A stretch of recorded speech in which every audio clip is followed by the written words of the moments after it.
नमस्कार दोस्तों। Iran Israel के बीच में संघर्ष यदि लंबा चलता है तो इसका असर भारत पर भी पड़ने वाला है।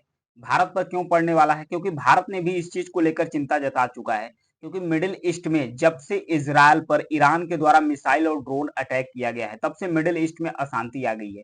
इससे भारत की जो आर्थिक भागीदारी है ईरान के साथ, वो भी लटक जाएगी। कैसे लटक जाएगी?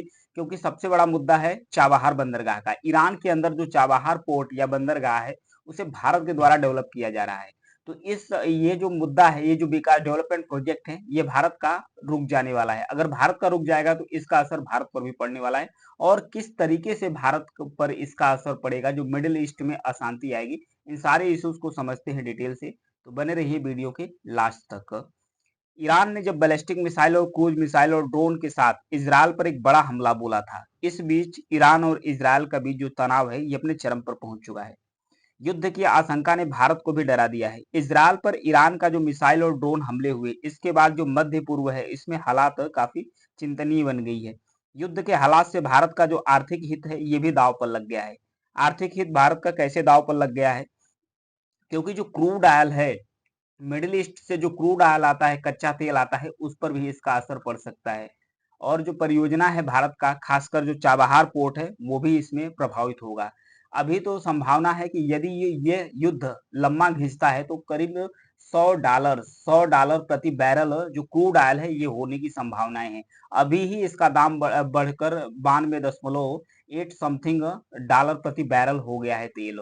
अभी और भी संभावनाएं जताई जा रही है कि यदि युद्ध हुआ तो $100 होगा। ऐसे में जब क्रूड ऑयल बढ़ेगा तो पेट्रोल डीजल का जो महंगाई है, वो भी बढ़ने वाली है। पेट्रोल डीजल की जब महंगाई बढ़ेगी तो पेट्रोल डीजल से होने वाले हर एक कार्य से लेकर हर एक कार्य प्रभावित होगा। और इससे संबंधित जो भी चीजें बनती है, वो भी महंगा होता चला जाएगा। चाबहार पोर्ट क्या है? यहाँ पर देखिए, ईरान के अंदर ये जो चाबहार पोर्ट है, इसे भारत के द्वारा डेवलप किया जा रहा है। भारत का इसमें इन्वेस्टमेंट है।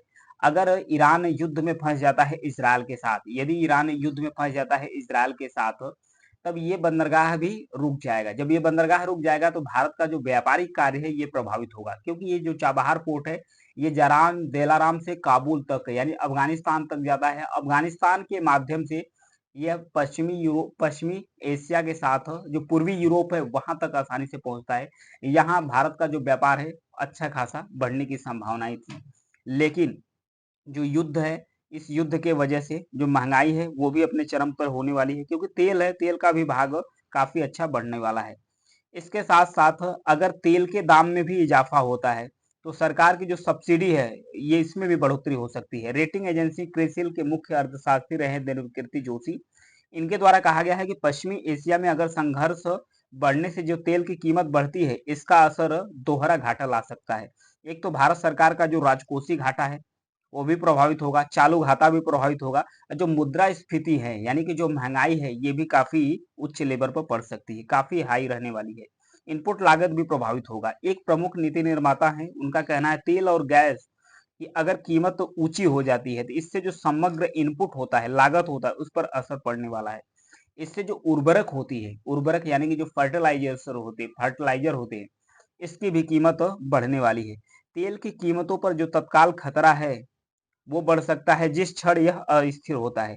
यह आपकी मुद्रा को प्रभावित करता है। और उन्होंने शिपिंग लागत पर भी जो असर है, वो भी पड़ सकता है। क्योंकि जो शिपिंग लागत पर असर, क्योंकि यहाँ पर देखिए, जो चाबहार पोर्ट है, इस एरिया में अगर तनाव बढ़ा है और रेड सी में भी तनाव बना पड़ा है, इससे जो व्यापार है, ये घूमकर जो साउथ अफ्रीका है, यहाँ से होने वाला है व्यापार। जब साउथ अफ्रीका से होकर आएगा तो ट्रेवल खर्च बढ़ेगा और फिर लागत बढ़ जाएगी, शिपिंग लागत भी बढ़ जाएगी। तो इससे जो तेल है और भी महंगा हो जाएगा। इससे तेल और भी महंगा होगा, महंगाई बढ़ जाएगी।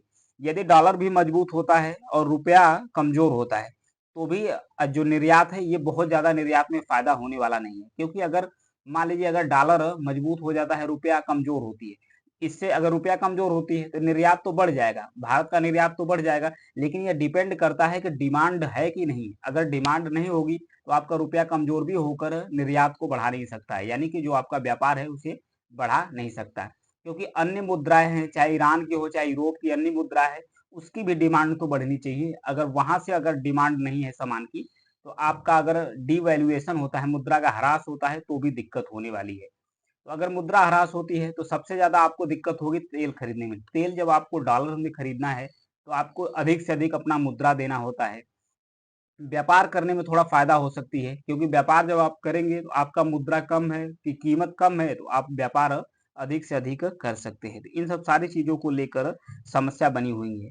जो शिपिंग मार्ग है, इसमें व्यवधान से जो आपूर्ति श्रृंखला है वो भी प्रभावित हो सकती है। इसकी जो लागत है, कीमत है, ये काफ़ी बढ़ सकती है। जहाज़ों और तेल टैंकरों पर जो हमले हो रहे हैं, यूरोप और अमेरिका में जो कंटेनर भेजने में लगने वाला जो समय है, उसके बढ़ने के अलावा जो माल ढुलाई की जो दर है, यानी कि जो रेट है माल ढुलाई की, वो भी बढ़ जाएगा। जब वो बढ़ जाएगा, तो ज़ाहिर-सी बात है कि महँगाई भी बढ़ने की संभावना है।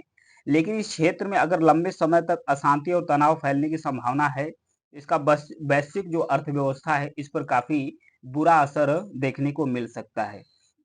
लेकिन यह भी कहना जल्दबाजी होगा कि किस प्रकार की प्रकृति होगी, जो महँगाई होगी वो किस प्रकार से प्रकृति होगी और डिमांड को किस प्रकार से घटा सकती है।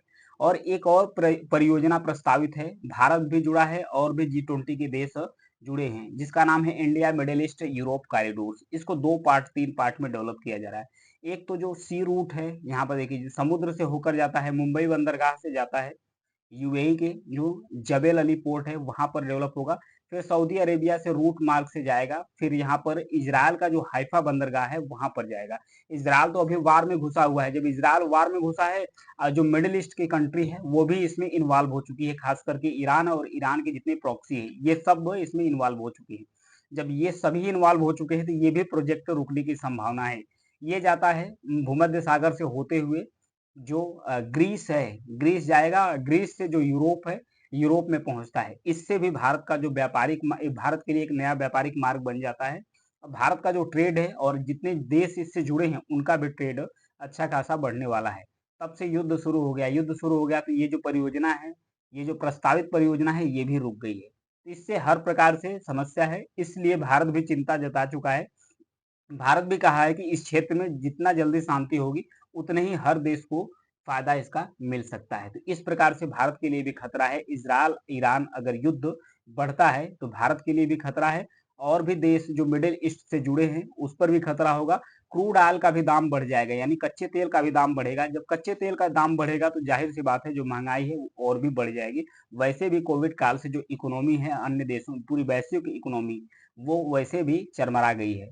तो यहाँ पर देखिए जब तक क्या होता है, इज़राइल रिटेलिएट्स करता है कि नहीं करता है। हालाँकि अन्य देश भी, अमेरिका सहित अन्य देश भी समझा रहे हैं इज़राइल को कि आप रिटेलिएट्स मत करो।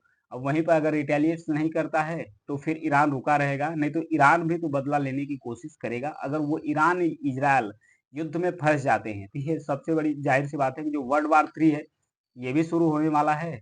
क्योंकि उधर तो जो यूक्रेन और रसिया है इसके बीच तो वार जो चल रहा है वो तो चल ही रहा है।